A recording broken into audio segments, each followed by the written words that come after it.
Shalom, shalom wa ahaba, mishpachah, shalom wa ahaba. Peace and love, family, peace and love. I want to say shalom to the whole house of Yasharel, all 12 tribes.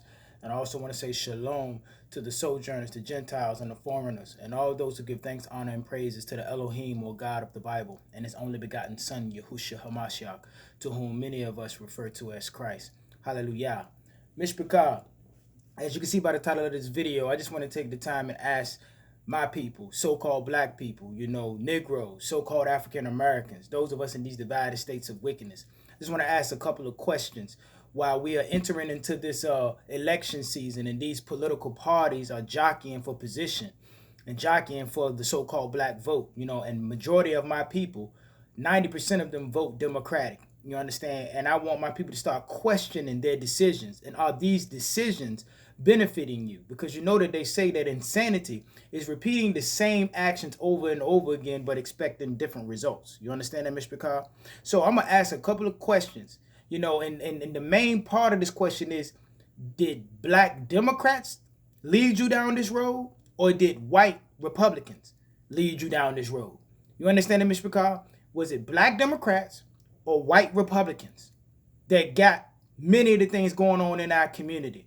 Are they the cause of it?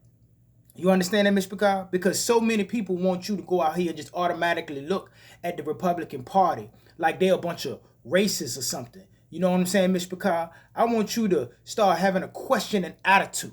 You understand? Black Democrats or white Republicans? Couple questions. Who convinced you it was a good idea to integrate and destroy black businesses?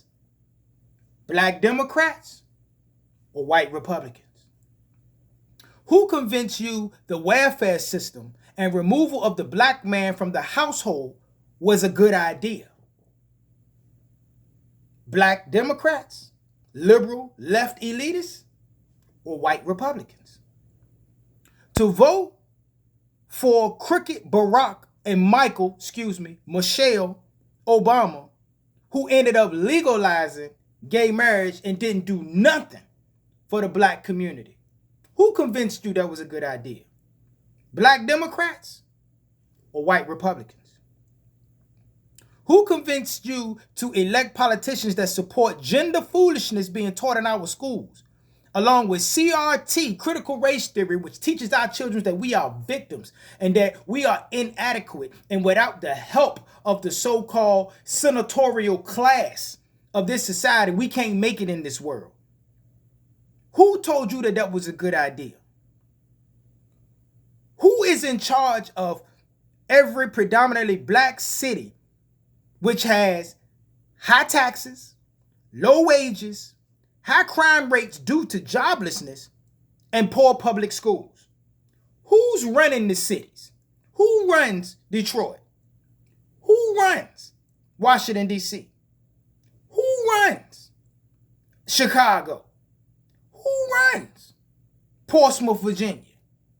Who's in charge of all of these black communities where it's horrible for us to live?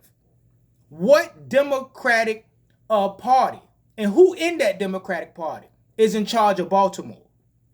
Huh? Black Democrats or white Republicans? Who views and selects actors and entertainers and musicians as our community leaders? Are those black Democrats or white Republicans?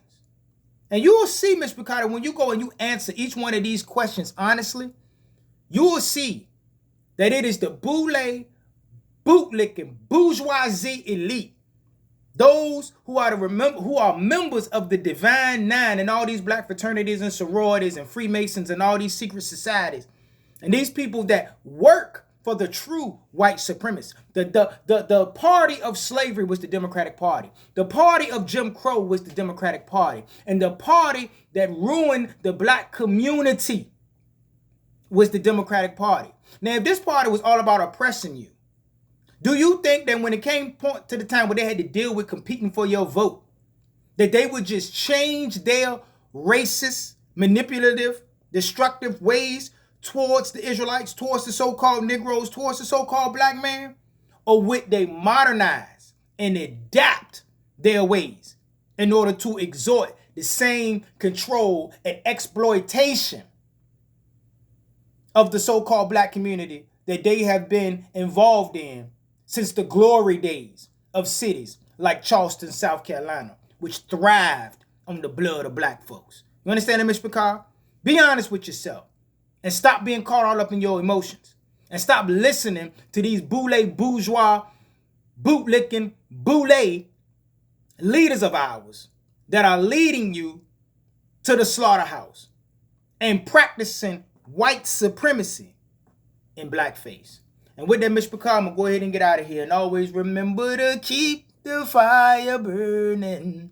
A little more oil in my lungs. Hallelujah, Mr. Picard. Keep your eyes open, stay prepared so you don't have to get prepared. And remember that your redemption is near. Until we meet again, Mr. Picard, Kumar, Yasharel, Kwam Yasha'Allah, Raj, Yisrael, Shalom, Shalom, Solomon, Mr. Picard. Hallelujah.